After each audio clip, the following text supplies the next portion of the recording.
सभी भाइयों का एमएमबी कोचिंग सेंटर के यूट्यूब चैनल पर स्वागत है। आज हम लोग मैथमेटिक्स का एक टॉपिक देखेंगे। ठीक है, क्रेमर रूल किस में आता है? ये आता है सार्वत्रिक में, डिटरमिनेंट्स में। ठीक है, क्रेमर नियम क्या होता है, इसका क्या यूज है, ठीक है, और इसको किस तरह से हम यूज करेंगे मैथमेटिक्स में। तो जो क्रेमर नियम है, इस क्रेमर नियम के द्वारा जो लीनियर इक्वेशन होती हैं, ठीक है, जो लीनियर इक्वेशन होती हैं, रैखिक समीकरणें होती हैं, उनको हम सॉल्व करते हैं। ठीक है, रैखिक समीकरणें क्या होती हैं? जैसे कि ax plus B Y is equal to C type से, ठीक है, या फिर तीन कांस्टेंट हो सकते हैं, चार कांस्टेंट हो सकते हैं, मतलब वो वेरिएबल हो सकते हैं एक्स वाई जेड, ठीक है, तीन चार पांच कुछ भी हो सकता है। ठीक है, मगर जितने कांस्टेंट होंगे हमारे पास इक्वेशन भी उतनी ही होनी चाहिए, तभी हम परफेक्ट और यूनिक वैल्यू बता पाते हैं, अन्यथा नहीं बता पाते हैं। ठीक है, यूनिक वैल्यू क्या होती है, कैसे इसको सॉल्व करेंगे, अब बात करते हैं कि इसके द्वारा हम इसका यूज करके क्वेश्चन किस तरह से सॉल्व करेंगे। तो सबसे पहले हम बात कर लेते हैं क्रेमर नियम की। तो हमने बताया कि ये एक लीनियर इक्वेशन को सॉल्व करता है, ठीक है, और सॉल्व जब करेगा तो एक्स वाई जेड टाइप में कुछ आंसर मिलेंगे, उनको किस तरह से आंसर हम लिखेंगे उस पर बात कर लेते हैं। तो जो आंसर होते हैं वो दो टाइप से होते हैं, या तो वो संगत होते हैं, मतलब कि कंसिस्टेंट होते हैं, या फिर वो असंगत होते हैं, मतलब कि इनकंसिस्टेंट होते हैं। ठीक है, दो टाइप के हमको आंसर मिलते हैं, मतलब कि दो प्रकार की एक तरह से इक्वेशन होती हैं, जो लीनियर इक्वेशन होती है दो प्रकार से, एक संगत और दूसरी असंगत। संगत कब होंगी? जब हम क्वेश्चन को सॉल्व कर रहे होंगे, ठीक है, तो वहां पर जो एक सारणिक बनेगी, तो हम सारणिक का गुणांक, मतलब गुणांक सारणी निकालते हैं, जिसको हम डिनोट करते हैं कैपिटल डी से।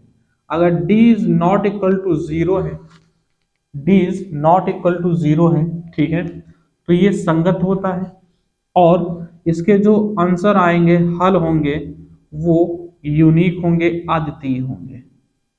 ठीक है, मतलब कि इसकी यूनिक वैल्यू आएगी। उम्मीद है समझ में आया होगा। ठीक है, उसके यूनिक सोल्यूशन निकलेंगे अगर d is not equal to zero.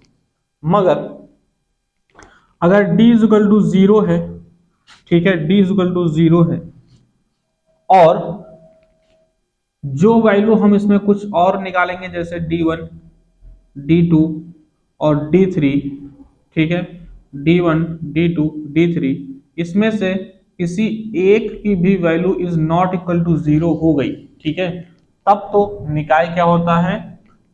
असंगत होता है, और इसका कोई हल नहीं होता है, इसका कोई हल नहीं होगा।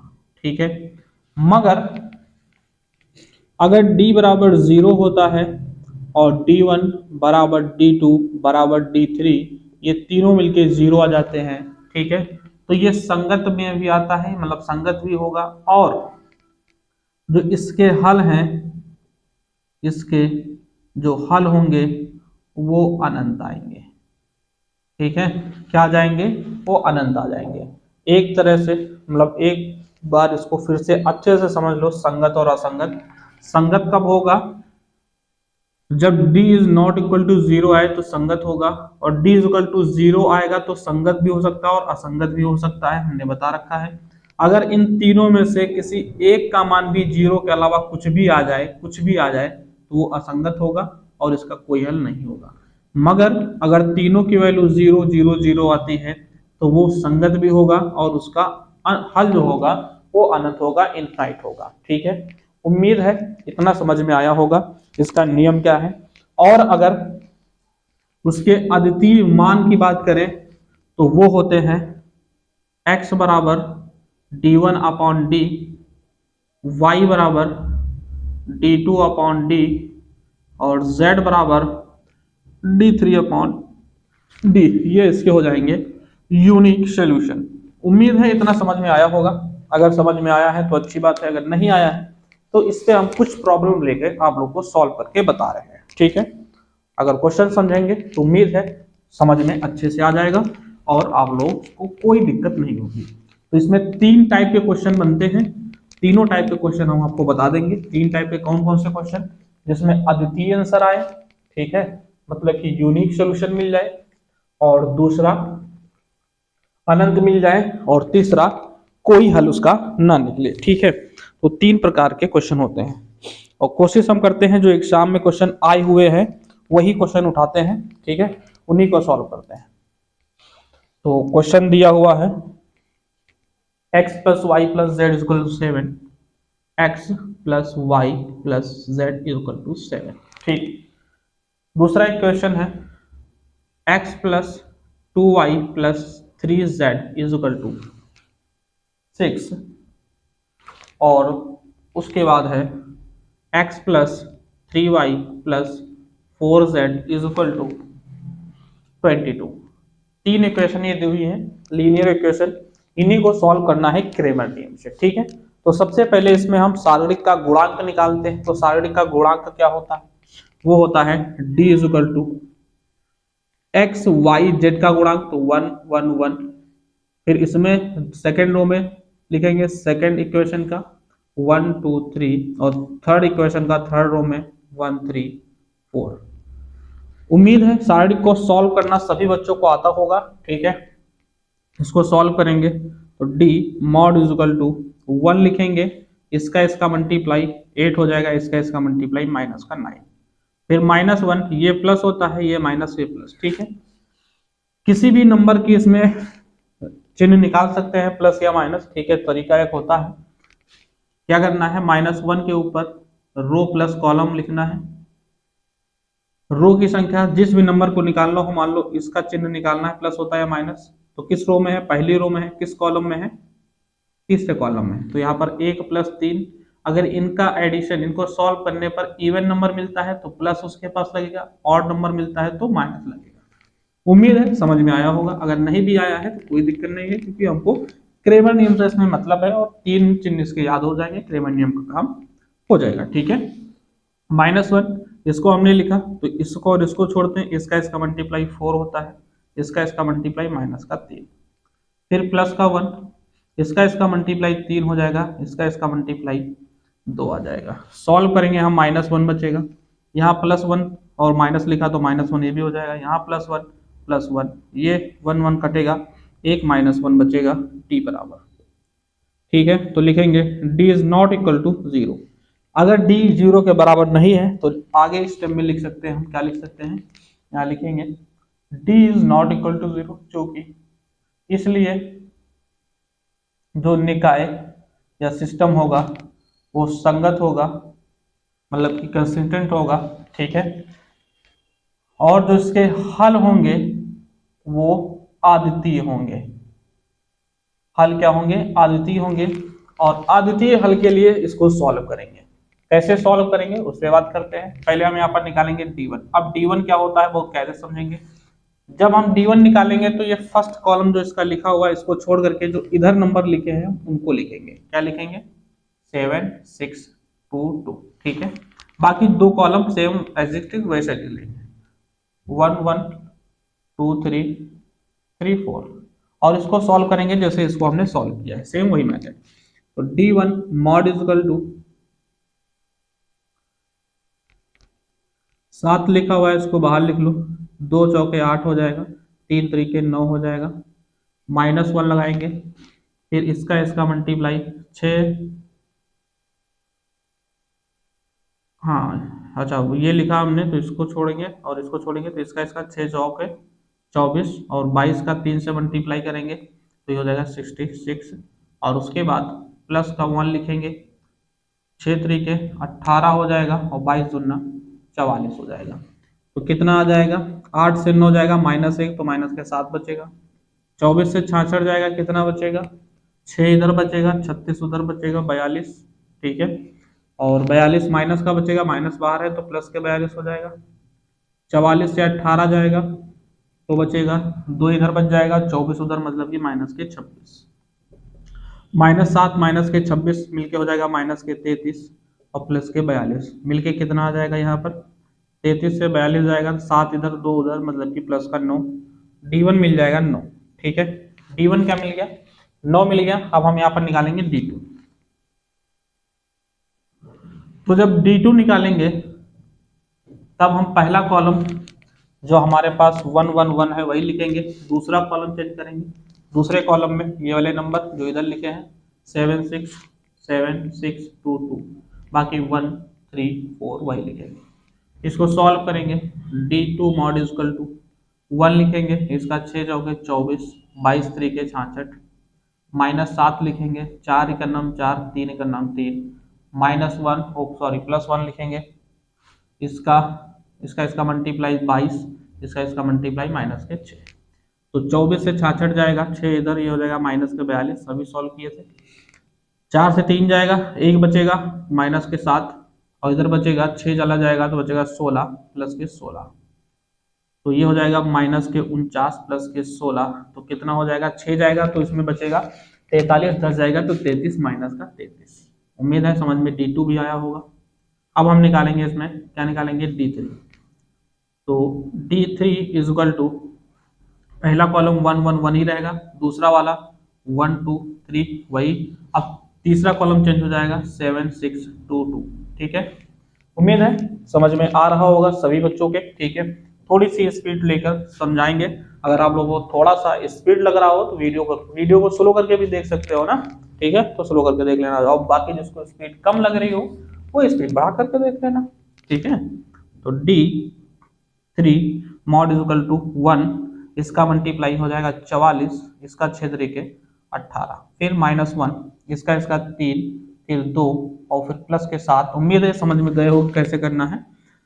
फिर इसका मल्टीप्लाई 3, और सॉरी कुछ हमने गलत कर दिया क्या, जब 1 लिखा था, हाँ यहाँ पर हमने 1 लिखा था, इसका मल्टीप्लाई 22, इसका मल्टीप्लाई 6, फिर प्लस के 7 लिखेंगे, इसका मल्टीप्लाई 3 और माइनस के 2। ठीक है, 44 से 18 जाएगा, 26 बचेगा, 22 से 6 जाएगा, 16 बचेगा और माइनस के 16 हो जाएगा ये, और 3 से 2 जाएगा 1 प्लस के 7। उम्मीद है समझ में आया होगा। 26 से 16 जाएगा, 10 बचेगा, 10 में 7 जुड़ेगा 17 हो जाएगा, ये आ जाएगी D3 की वैल्यू। ठीक है, D1 D2 D3 सब कुछ मिल गया। फार्मूला सभी को पता है क्या फार्मूला होता है। ठीक है, एक बार देख लेते हैं पूरा आ रहा है या नहीं आ रहा है। ठीक है, बिल्कुल सब कुछ क्लियर है। तो यहाँ से वैल्यू निकाल लेंगे D1 D2 और D3। x बराबर D1 अपॉन D। तो D1 की वैल्यू कितनी आई है, D1 आया है 9, और D की वैल्यू कितनी है माइनस का 1। तो यहाँ पर x बराबर हो जाएगा 9 बटे -1, तो माइनस का 9 आंसर। y बराबर D2 अपॉन D। तो D2 कितना आया है निकल के माइनस के 33, और बटे -1 तो प्लस के 33। फिर z बराबर D3 अपॉन D। तो D3 कितना आया है 17, -1 बराबर माइनस के 17, तो -17 33 और माइनस के 9। ये आदितीय मान के लिए क्वेश्चन अगर आता है, ठीक है, D is not equal to 0 आता है, तो हम क्वेश्चन को इस तरह से सॉल्व करेंगे जैसे कि हम उसमें x y और z की वैल्यू आसानी से निकाल सकते हैं। उम्मीद है समझ में आया होगा। अब वीडियो को थोड़ा सा हम रोकते हैं क्योंकि इसको साफ कर लेंगे, उसके बाद दूसरा क्वेश्चन जो दूसरे टाइप के है उसको सॉल्व करके बताते हैं। ठीक है,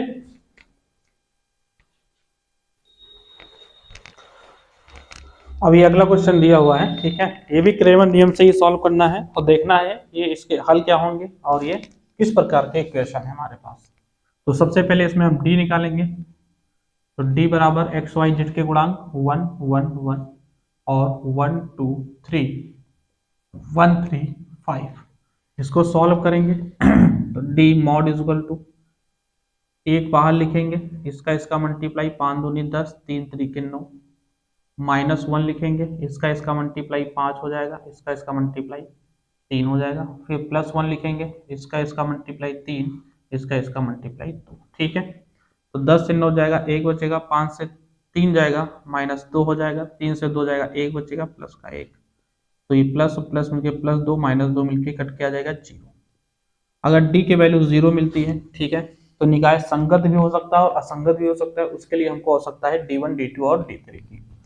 तो D1 बराबर निकालेंगे, तो पहला कॉलम चेंज हो जाएगा, 1 4 7 आ जाएगा, 1 4 और 7। और फिर 1 2 और 3, फिर यहाँ पर 1 3 और 5।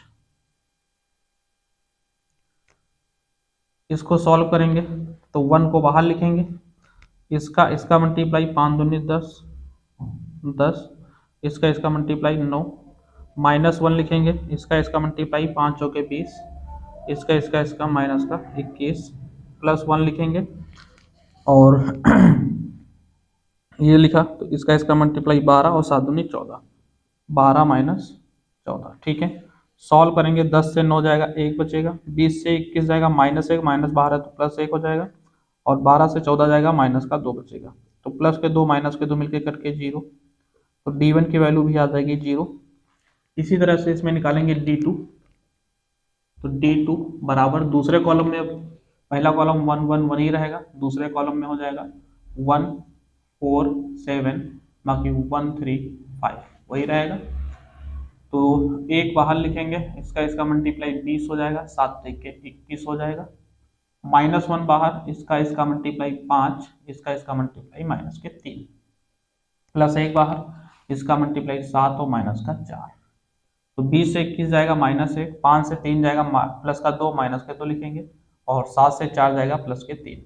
ठीक है, तो -3 और +3 मिलके ये भी हो जाएगा 0, तो हमारे पास D2 भी 0 आया निकल करके।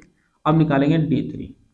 ठीक है, तो पहला कॉलम 1 1 1 रहेगा, दूसरा कॉलम हो जाएगा 1 2 3, और तीसरे कॉलम में 1 4 7। ठीक है, तो सॉल्व करेंगे, 1 को बाहर, इसका मल्टीप्लाई 7 दूनी 14 और 3 चौके 12, फिर -1 बाहर, इसका 7 1 9 7 तो माइनस के 4, प्लस का 1 बाहर, 3 1 9 3 और माइनस के 2। सॉल्व करेंगे, 14 से 12 जाएगा 2 बचेगा, 7 से 4 जाएगा माइनस का 3 हो जाएगा, और यहाँ पर प्लस का 1 बचेगा। ठीक है, तो 2 और 1 3 प्लस के माइनस के 3, ये भी आ जाएगा 0। देखो D1 D2 D3 सब 0 है, तो लिखेंगे यहाँ पर क्या लिखेंगे, क्योंकि D इज इक्वल टू 0 और D1 बराबर D2 बराबर D3 बराबर 0, इसलिए निकाय सिस्टम संगत होगा, कंसिस्टेंट होगा। ठीक है, संगत होगा, लेकिन हल अनंत होंगे। अब इसको अनंत हल के लिए इसको सॉल्व करना है। ठीक है, इतना सभी बच्चे नोट कर लेंगे अच्छे से, और फिर इसको हम अनंत हल के लिए इसको सॉल्व करते हैं। ठीक है, तो अनंत हल के लिए सॉल्व करने के लिए हम क्या करेंगे, इसमें हम मान लेंगे, माना z बराबर k, क्या माना हमने, z बराबर k। अगर अनंत हल आता है तो हमको z बराबर k मानना पड़ेगा, और k क्या होगा, k की value 0 1 2 3 dot dot dot infinity तक कुछ भी ले सकते हैं। ठीक है, तो अब हमारे पास समीकरण क्या बन जाएगी, z का मान k रखेंगे तो x plus Y plus k बराबर 1, तो यहां से समीकरण मिल जाएगी, क्या मिल जाएगी, x plus Y is equal to 1 minus K. दूसरी इक्वेशन हो जाएगी x plus 2y plus 3k is equal to 4, तो ये हो जाएगी x plus 2y is equal to 4 minus 3k। ये समीकरण a मान लो, ये समीकरण b मान लो। ठीक है, तीसरी समीकरण दी हुई है x प्लस 3y, तो यह हो जाएगा 5k इजकल टू 7, मगर हमारे पास इक्वेशन मिल जाएगी, क्या मिल जाएगी, x plus 3y is equal to 7 minus 5k is समीकरण सी। 3 समीकरण हमको मिल गई। अब यहां से हमको x y और z की वैल्यू निकालना है। ठीक है, 3 समीकरण x y और z हमको मिल गया, यहां से हम वैल्यू निकाल सकते हैं, चाहे डायरेक्टली इसको जोड़ घटा के निकाल लो, या इसमें पुनः लगा लो, क्या लगा लो, पुनः लगा लो क्रेमर नियम। ठीक है, पुनः इसमें क्रेमर नियम लगा के इसको सॉल्व कर सकते हैं।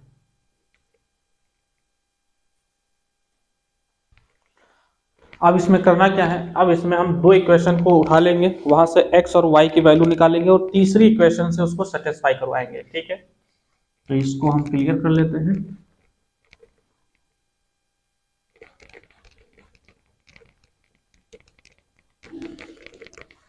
तो पहली और दूसरी समीकरण लिख देते हैं, मतलब कि समीकरण a व b से, तो समीकरण ए दी है x plus Y is equal to 1 minus K, और दूसरी दी है x plus 2y is equal to 4 minus 3k।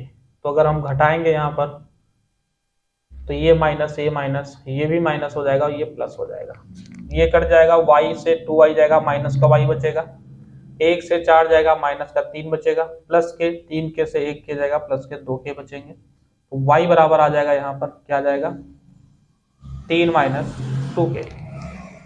उम्मीद है समझ में आया होगा इतना, ठीक है। इसी तरह से अब हम y की वैल्यू किसी में भी रख लें, किसी भी समीकरण में रख लें, तो हमको x की वैल्यू मिल जाएगी। तो यहाँ पर लिखेंगे समीकरण a में y का मान रखने पर, तो y ये हो जाएगा x प्लस वाई का मान है 3 minus 2k equal to 1 minus के। तो x बराबर मिल जाएगा, ये 3 उधर जाएगा, माइनस का हो जाएगा, प्लस के 2 है तो माइनस के 2 बचेगा, ये माइनस का इधर आएगा, प्लस का हो जाएगा तो प्लस का k बचेगा, ठीक है। तो x बराबर मिल जाएगा माइनस के 2 प्लस का k। x और y की वैल्यू मिल गई, समीकरण c से इसको संतुष्ट कराएंगे। तो समीकरण c से, तो समीकरण c x का मान कितना है माइनस के 2 प्लस k प्लस 3, y की वैल्यू आई है कितनी 3 माइनस 2k और प्लस के 5k इजकल टू कितना है, या x और y का मान यहाँ, ये x और y का मान यहाँ रखेंगे बस, ठीक है। तो उसको सॉल्व करेंगे तो आ जाएगा माइनस का 2 प्लस का k और प्लस के 9 और माइनस के 6k। तो ये हो जाएगा कितना हो जाएगा, 9 से 2 जाएगा 7 बचेगा, और k से ये जाएगा तो माइनस के 5k बचेगा। तो क्या RHS बराबर LHS आ रहा है, बिल्कुल आ रहा है, ठीक है। लिखेंगे जो कि समीकरण C संतुष्ट होती है अतः इसके हल अनंत है, ठीक है। अगर समीकरण C संतुष्ट नहीं होती, सेटिस्फाई नहीं होती, तो इसमें भी इसके कोई हल नहीं होते, अगले स्टेप में यही होता है, ठीक है। अगर सबके मान 0 आते D1 D2 D3 और D के भी, और तो लिखते निकाय संगत होगा, मगर अगर ये थर्ड इक्वेशन को सेटिस्फाई ना करता तो ठीक है, तो यहाँ पर हम नहीं कह सकते थे कि इसके कोई हल होंगे, तब उसके बाद भी इसमें कोई हल नहीं होते। अब इसके अनंत हल हमको मिल क्या गए हैं, इसमें x बराबर क्या मिल गया है, x बराबर मिल गया माइनस के 2 प्लस के, y बराबर क्या मिल गया, y बराबर 3 माइनस 2k, और z बराबर तो k माना नहीं गया था। अब इसमें k की वैल्यू 1 2 3 4 रखते चले जाओ, ठीक है, और x y z की वैल्यू अनंत मिल जाएंगी, इसी से बढ़ती जाएगी। तो ये हो गया एक, क्या हो गया है अनंत के लिए। अब हम एक क्वेश्चन सॉल्व करेंगे जिसमें इसके कोई हल नहीं होंगे, जिसमें d का मान 0 आएगा और D1 D2 और D3 का किसी एक वैल्यू का मान 0 ना आए। अब एक ये क्वेश्चन दिया हुआ है, दो टाइप के हमने बता रखे हैं, ये तीसरा क्वेश्चन, इसको भी सॉल्व करते हैं। तो सबसे पहले इसमें हम निकालेंगे d, ठीक है। तो d x y z का गुणांक तो हो जाएगा 1 माइनस 3 2 2 1 माइनस 3 और 4 माइनस 5 और 2। तो d को सॉल्व करेंगे तो 1 लिखेंगे, इसका मल्टीप्लाई 2 हो जाएगा, इसका माइनस माइनस प्लस, मगर माइनस करके ही लिखेंगे 15, फिर माइनस 3 है तो यहाँ माइनस करके लिखते हैं इसलिए प्लस हो जाएगा, और इसका मल्टीप्लाई 2 दूनी 4 हो जाएगा, 4 3 के 12, माइनस के होगा मगर माइनस करके लिखेंगे इसलिए प्लस के 12, फिर प्लस के 2, इसका माइनस का 10 मल्टीप्लाई हो जाएगा, इसका 4 होगा माइनस के 4, ठीक है। उम्मीद करते हैं ये कैलकुलेशन सबको आता होगा। इसको सॉल्व करेंगे माइनस के 13, 4 और 12 16, 16 को 3 बार मल्टीप्लाई करेंगे 16 3 48, माइनस का 10 माइनस के 4 माइनस के 14 और 2 का मल्टीप्लाई माइनस के 14 दूनी 28, ठीक है। यही आएगा 10 4 14 14 दूनी 28 माइनस के, और यहाँ पर माइनस के बचा 13, 28 और 13 मिलकर कितना हो जाएगा 28 और 13, ये हो जाएगा 41 माइनस का और प्लस के 48, ठीक है। तो यहाँ पे कुछ गलती कर दी है शायद, देख लेते हैं। एक लिखा हमने, इसका इसका मल्टीप्लाई 2, 5 3 15, फिर प्लस के 3 हो जाएगा, इसका इसका 2 दूनी 4 और 4 3 12, ये भी ठीक है। फिर प्लस का 2 लिखेंगे, इसका इसका 5 दूनी 10 और 4 1 9 4, ये भी ठीक है। 10 4 14 दूनी 28, 12 और 4 16, 16 दूनी 32 48, ठीक है। शायद क्वेश्चन हमने कुछ गलत उतार लिया है। अच्छा माइनस का 2, अच्छा बराबर में हो, एक बार देख लेते हैं क्वेश्चन फिर बताते हैं, ठीक है। शायद क्वेश्चन कोई गलत है, यहाँ पर थोड़ा सा मिस्टेक हमने ये कर दिया, यहाँ केवल जेड लिखा तो जेड का गुणांक यहाँ पर केवल 1 होगा, ठीक है। इसी की वजह से पूरा पूरा क्वेश्चन गलत आ रहा था। एक बार मिटा देते हैं फिर से सॉल्व करते हैं। तो टी मॉड बराबर 1 लिखेंगे, इसका इसका मल्टीप्लाई 1 होगा, इसका इसका मल्टीप्लाई माइनस के 15, माइनस 3 इसलिए प्लस के 3 लिखेंगे, फिर इसका इसका मल्टीप्लाई हो जाएगा 2 और हो जाएगा माइनस के 12, तो प्लस के 12, ठीक है। फिर प्लस का 2 लिखेंगे, इसका और इसका मल्टीप्लाई माइनस के 10 और माइनस के 4, ठीक है।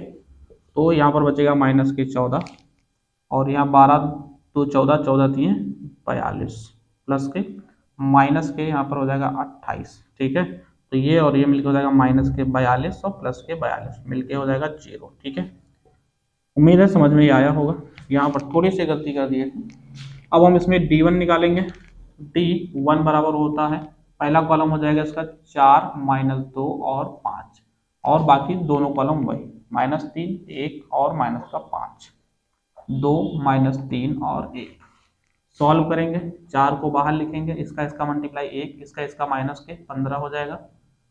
फिर माइनस 3 है तो प्लस 3 लिख लो यहाँ पर, इसका इसका मल्टीप्लाई माइनस का 2, इसका इसका माइनस के 15 तो प्लस के 15 लिख लो। उसके बाद प्लस के 2, इसका इसका माइनस का 10 तो प्लस का 10 हो जाएगा, ये माइनस दोनों है, इसका इसका मल्टीप्लाई माइनस के 5, तो यहाँ पर बचेगा 14 और 14 को 4 बार मल्टीप्लाई करेंगे, 14 जो के 56 माइनस के, ठीक है। फिर यहाँ पर बचेगा 13 13 थी 39 प्लस का, यहाँ पर बचेगा 5 5 दूनी 10 प्लस का, तो यह जाएगा माइनस के 56 और प्लस के 39 10 49, आंसर आएगा माइनस के 7, यही आएगा। 6 इधर बचेगा, 1 इधर, 7 बचेगा, इज नॉट इक्वल टू 0 लिखेंगे, चूंकि d इज इक्वल टू 0 लेकिन d1 is not equal to 0, अतः निकाय असंगत है, ठीक है। कोई एक वैल्यू d0 के बराबर ना मिल जाए, जैसे d1 d2 निकाल लें, पहले d1 ही 0 बराबर अगर नहीं मिला तो हम वहां आगे सॉल्व नहीं करेंगे, अगर ये 0 मिल रहा तो d2 निकालते, ठीक है। अतः निकाय असंगत होगा और इसके कोई हल नहीं है। उम्मीद है क्रेमर नियम सभी बच्चों को अच्छे से समझ में आया होगा। जो ये 30-35 मिनट की क्लास हुई है, इसमें पूरी तरह से जो क्रेमर नियम के क्वेश्चन एग्जाम में पूछे जाते हैं वो हमने एक्सप्लेन कर दिए हैं। अगर आप ये आधे घंटे की क्लास अच्छे से देखते हैं और प्रैक्टिस करते हैं तो एग्जाम में 5 नंबर का एक क्वेश्चन आता है, वो आपका पक्का रहेगा, ठीक है। मिलते हैं अगले वीडियो में, तब तक के लिए पढ़ते रहो, मस्त रहो और खेलते रहो।